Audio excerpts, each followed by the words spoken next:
দর্শক, দেশ এবং দেশের বাইরে যে যেখান থেকে আমাদের এই ফার্মিং প্রতিবেদনটি দেখতেছেন সবাইকেই অন্তরস্থল থেকে ধন্যবাদ জানিয়ে শুরু করছি আজকের প্রতিবেদন।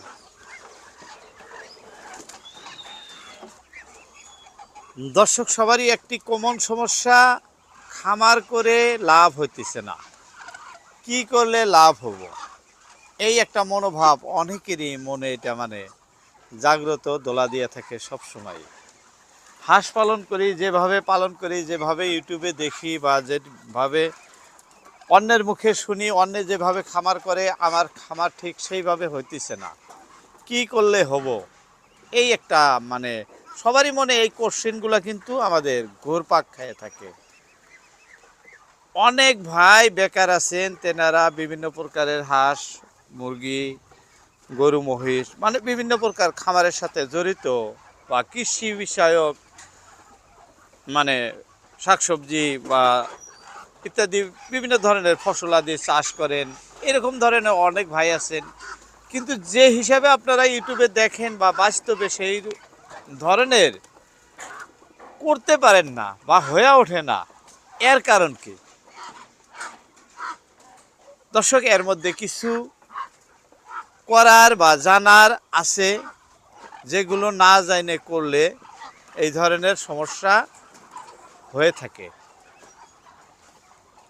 আমি অনেক দিন ধরে খামার করি, সেই অনেক দিনের অভিজ্ঞতা থেকে আপনাদের মধ্যে এই বিষয় নিয়ে কিছু কথা শেয়ার করব। আমরা সবাই খামারি, সবাই বিভিন্ন প্রকার খামার, হাঁস, মুরগি, গরু, মহিষ ইত্যাদির খামার করে থাকি, কিন্তু যে ধরনের সফলতা অর্থাৎ লাভ আসতে লাগে সবার ক্ষেত্রে সেটা হয়ে ওঠে না। কিছুগুলো মানুষের খামারের থেকে অনেক প্রচুর অর্থ আসে, উপার্জন হয়, ভালো চলে বা তাদের সচ্ছলে চলতে পারে এক কথায়। কিন্তু আমরাও সেই খামার করি, কিন্তু আমাদের চলতেই কষ্ট হয়ে যায় বা আমাদের খামারে হাঁস মুরগিগুলো মরে যায়, সময় মতো বেচার সময় হলে সঠিক মূল্য পাওয়া যায় না। এরকম ধরনের অনেকেই কিন্তু আছেন, বেশি সংখ্যক মানুষ লসের দিকে। এর কারণ কি? দর্শক, এই নিয়েই আজকের ভিডিও। অবশ্যই ভিডিও জুড়ে থাকবেন, থাকলে অবশ্যই বুঝতে পারবেন কি কি কারণে এরকম হয়ে থাকে আর সফল না হওয়ার কারণ কি। যাই হোক, আমি তো একজন হাঁস পালক, অনেক দিন ধরে পোষণ করতেছি। এই যে দেখতেছেন, আমি যে হাঁসগুলো পোষণ করি আপনাদের সবসময় দেখায় থাকি কিভাবে খাদ্য খাওয়াই, কিভাবে ধান খাওয়াই, কিভাবে কোন সময় কি পরিচর্যা করি, আপনাদের মধ্যে কিন্তু আমি শেয়ার করে থাকি। দর্শক, আপনারা যারা খামার করতে ইচ্ছুক, খামার বিষয়ক কম বেশি পরিমাণে জ্ঞান আহরণ করা একান্তই প্রয়োজন।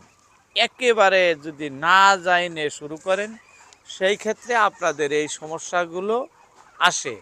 এটা হলো প্রথম কথা।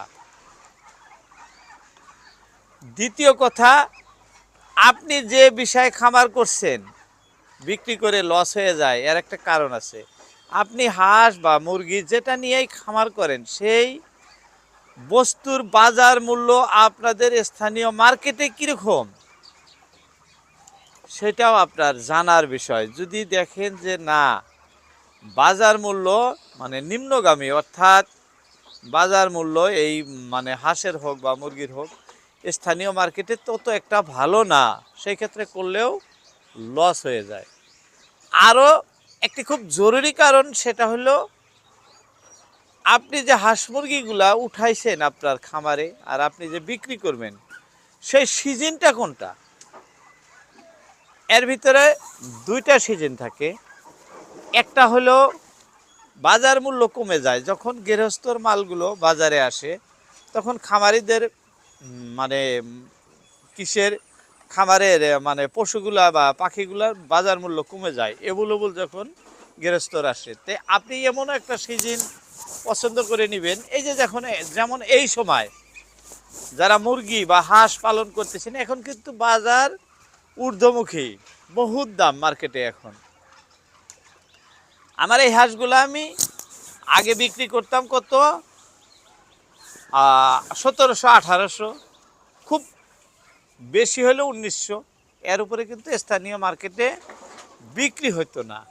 এখন এক জোড়া বড় হাঁস বাজার মূল্য 24 থেকে 2500 টাকা, অর্থাৎ বাজার এখন ডবল না হলেও মানে দ্বিগুণে যায় দাঁড়াইছে। তো ঠিক আপনিও যে খামার করবেন, আপনি এটা আগে মার্কেট জানবেন, আর কোন সময় আপনাদের ওখানে মার্কেট চড়া থাকে। আপনি 3 মাস বা 2.5 মাস বা 3 মাস বা 4 মাস পোষণ করার পরে যে আপনার বাজার মূল্যটা হাই পাবেন, কোন সময় বেশি থাকে, সেদিকে লক্ষ্য রেখেই কিন্তু আপনাকে পশু পাখি খামারে তুলতে হবে। আর সেই টাইম মতো, নির্দিষ্ট টাইম মতো বিক্রি করতে হবে।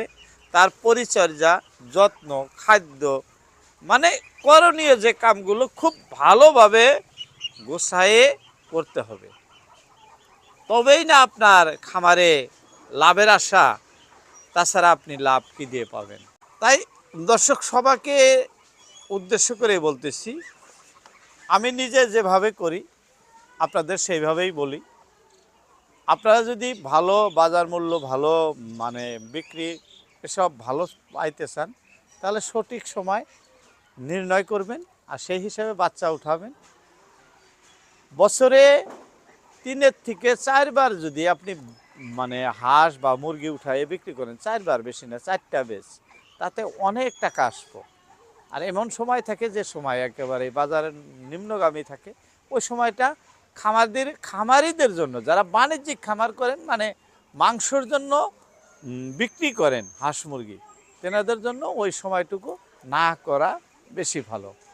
যদি আপনি লাভান্বিত হতে চান, এই মানে 4 বেচ বা 5 বেচ পোষণ করলেন, কিন্তু একটি বেচ যে সময় বাজার একদম নিম্নগামী থাকে তখন ছেড়ে দিবেন, তাহলে কিন্তু আপনার লস হওয়ার কোনো অঙ্ক থাকবে না, অবশ্যই লাভ হব।